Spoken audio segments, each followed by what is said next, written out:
to Phi Psi. We hope you guys enjoyed the first one. I know it was a little bit long.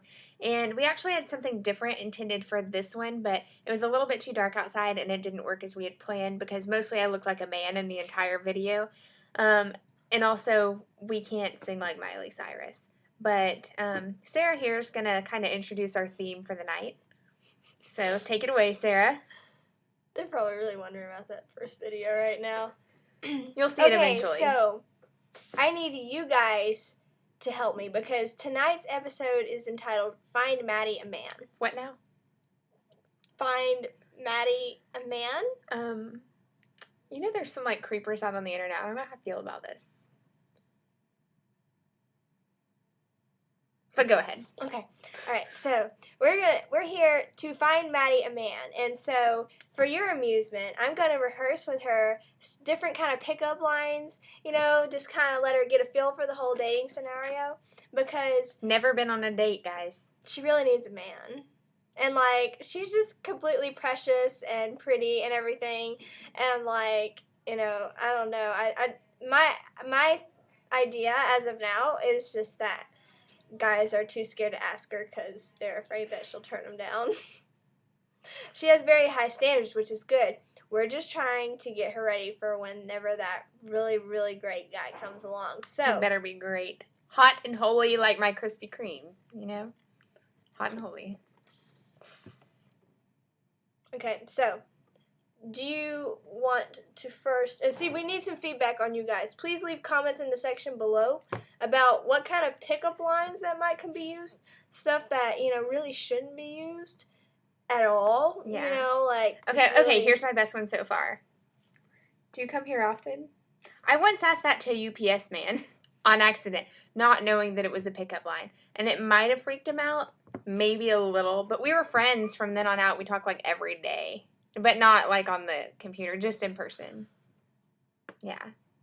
Anyway.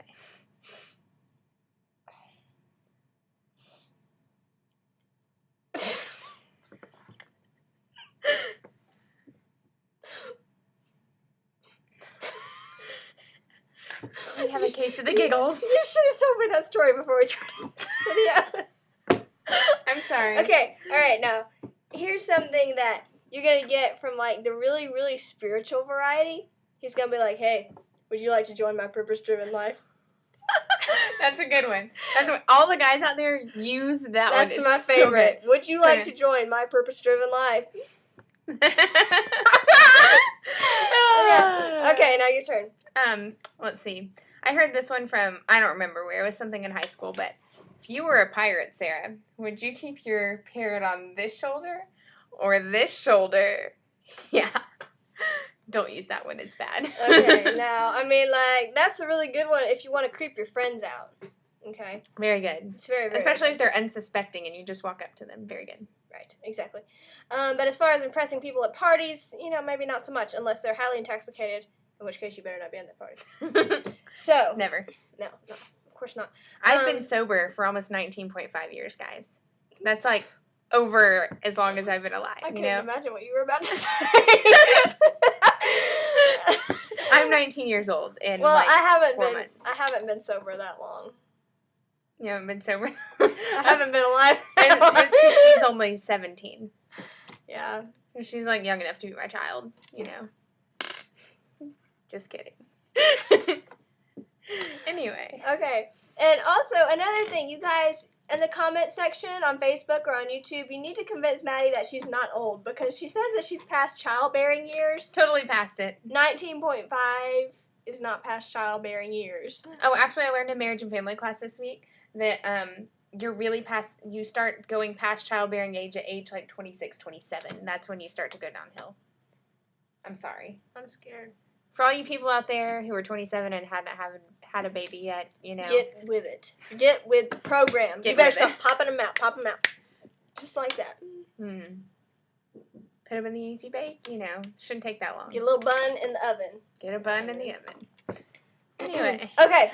All right. Now, are you ready for this one? I'm ready. I don't really. Okay. Now, if a guy pulls this one on you, you better at least stare at him for like a second and look at him like he's really weird just to reward him for stepping out and trying this one because it is really, really desperate. Okay. Man, if you were a hamburger at McDonald's, you'd be a McGorgeous. That's terrible. That is terrible. Like, Don't use that one either. At least reward him with a stare of, what the crap? You know? Yeah, at least that. Okay. Let's see. Inappropriate pickup line. Okay, not so inappropriate that, like, it's dirty, but just slightly inappropriate. Is your dad a baker? Because you got some nice buns. Never say it. Never. Please. I think my friend Catherine taught me that one. Catherine, I love you, I do. But I hope you would never go with any guy who uses that line on you. Please. Yeah. Okay. And then there's also the traditional Christmas time pickup line. Baby, can I take your picture? Because I want to show Santa what I want for Christmas. You know, that's just creepy. That's just creepy. Don't take a picture of... Well, don't take a picture of somebody that you don't really know. No. Don't do it. No. It makes people uncomfortable. I know this firsthand. It really does. Yeah. In my line of work, there are a bunch of old ladies who like to, like, pose for pictures with me. Like, oh, it's my tour guide. And then they, like, put me in their little scrapbooks, and it's all sweet, but it's kind of creepy. Like, don't do that. Just don't do it. Mm-hmm. Okay, you tried. Do you have another one? Or do I have to, like, keep on? I don't even know. Oh, another one for the spiritual variety while you're thinking. What do you think Paul meant whenever he said to greet all believers with a holy kiss? She's making me uncomfortable right now. And that's exactly what you'll do if you use that line. Yeah, I mean, it could work, but I wouldn't. Chances are it'll really work against you. Probably. Because then they'll be thinking that you'd be greeting all believers with a holy kiss. Yeah, which if everybody did it, it wouldn't be that awkward. But since people don't do it, like, now. It's not culturally acceptable. It's not. Not at this time. Don't do it. Oh, and by the way, do you like our lighting tonight? We're experimenting. Like, we didn't know if we should go with, like, the bright lights or this is our mood lighting. And it kind of gives us a vintage look, you know. Yeah, well, we were kind of wanting something different considering that we just spent 30 minutes making a video outside and it didn't work. It pooped its pants, you know. It doesn't work. I might cry. Okay. Please don't cry. I won't. Please don't. But I can cry on demand. Little known fact about me. Eventually on the show we're going to have her do that, but it's not appropriate at this time considering that I'm too busy hitting on her. So. That's awkward. Yeah. Sarah, I love you, but I'm not interested. Man. She has a boyfriend. Okay. BT dubs. That's a good idea. Letdowns. Okay, you have to let people down really easy. Okay? So let's say I come at you with, baby, are your feet hurting because you've been running through my mind all day? First of all, that's creepy. I like that one. That's the equivalent of pulling up in a van and saying, hey, we have candy, get in. True. But no, I pulled up to Sarah today and I said, hey, you want to ride? She's like, do you have candy? I was like, yeah. She's like, heck yes, I want to ride. Yeah, that's basically what happened. But how do you respond to that? I mean, obviously, I've come at you with a corny pickup line. I'm not marriage material. I'm not what you're looking for, you know, in a mate. Well, so what do you do? I mean, here's my best speech. You know what? I'm honestly, completely, genuinely flattered that you think of me this way. But I am not at the point in my life where I am ready for a relationship. I just can't have it. But don't say that if you're going to turn around and go out with a guy 2 weeks later. Because that's just mean. Like, you got to show the boy some respect. Like, you know. Since I'm the dude, I'm just going to be like, well, I mean, that's okay. I was just, you know, really, I don't know how guys respond to that. If you're a guy, comment. Tell us how you would respond to a letdown. I'm just curious, because I don't really know. I've never had a guy come up to me and say something that corny, thankfully. Yeah. Okay, let's try something else. I was not going to get over the buns one. Oh my gosh, we have a story to tell you guys. Something, like, absolutely terrifying happened to us, and it's not related to dating at all, but there was a man involved. See, what had happened was, we were leaving to go film what was supposed to be tonight's show, and there were, like, a little cluster of high heel shoes sitting over by Sarah's dresser, and we saw, like, this giant spider, and it was on its back, looking totally dead, like, completely its legs dead. were kind of It was, curled what'd up you say, and just like a wolf spider? Yeah. But it was really big. It's one of those brown ones, not poisonous, but it looks like it's disgusting. So, anyway, my computer just went black. But I think if it's going to sleep, you guys are probably going to be going to sleep by now. We leave to go, film our show. And we come back, and the spider was gone. And Sarah was like, Maddie, did you pick up that spider? And I was like, mm-mm. And she said, it's gone. And so we were, like, looking for the spider, and we were, like, standing on top of the ottoman and on top of the step stool over there. And it started crawling out. And so we waited for it, and it went back behind Sarah's dresser. And then we waited for it to come out again, and she, like, attacked it with hairspray for, like, 10 minutes. So you can, like, still smell it in our room, and it's, like, it was a steady flow of hairspray for, I would think it was actually probably, like, 30 seconds. And so then we just screamed bloody murder for, like, a minute straight. Like, just like that. And eventually, like, 10 people come running down the hall thinking that there's either a mouse or we're dying. And thankfully, our dear neighbors, Abby and Rachel over there, had a guy who happened to be, stopping by, and he stepped on it for us. So thank you, random guy. I don't know your name, but you definitely saved our butts. Okay. Guys, if you, like, have a girl that, you just kind of sweet on them or whatever, it's really cool saving them from stuff.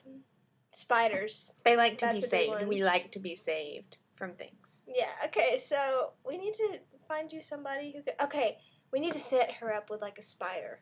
I'll just get, like, one of those really creepy spiders, and he can kill it for you.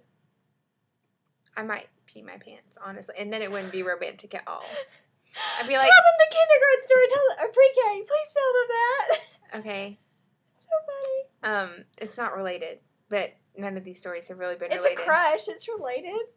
Okay, so I had a crush. I had a crush on this guy in preschool, and so did my best friend Evan, but that's beside the point. But it was the same guy, and we were doing our little preschool Mother's Day spring little sing-along thing with our little ladybug and butterfly puppets on a stick, and we were standing there, and I had to pee so bad. And being a little preschooler, I was not about to, leave, go to the bathroom. That would just be embarrassing, and I couldn't hold it any longer, so I just peed, like, right there. And we were standing on this green, like, paper, and, green starts running everywhere. And I'm standing beside my crush, and he looks at me and goes, you just peed. And I just cried. It was so sad. So sad. But I don't do that really anymore, often. Though my nickname is Puddles, it doesn't happen often. No, it doesn't. That was just really funny. I just laughed really hard the first time she told me that story. Anyway. Yeah, 13 minutes again. Maybe 13 is just our number. 13 minutes is our number. I have to share something with you. This is very important. This is a quote that was on the other video, but the other video didn't work out. So leaving you with some thoughts, some closing words to think about dating. This is from my physics professor, Dr. Charles Lane. If you ignore the directions of vectors, then you will be a miserable failure, both in life and in love. Yeah. So remember that as you go throughout this week, and we will see you next Tuesday, hopefully with something better than what we have. I know we promised better last week, and we didn't really deliver this week, but, we tried, we failed, we tried again. Hopefully it'll be a slight success. So we'll see you guys, that's awkward, later.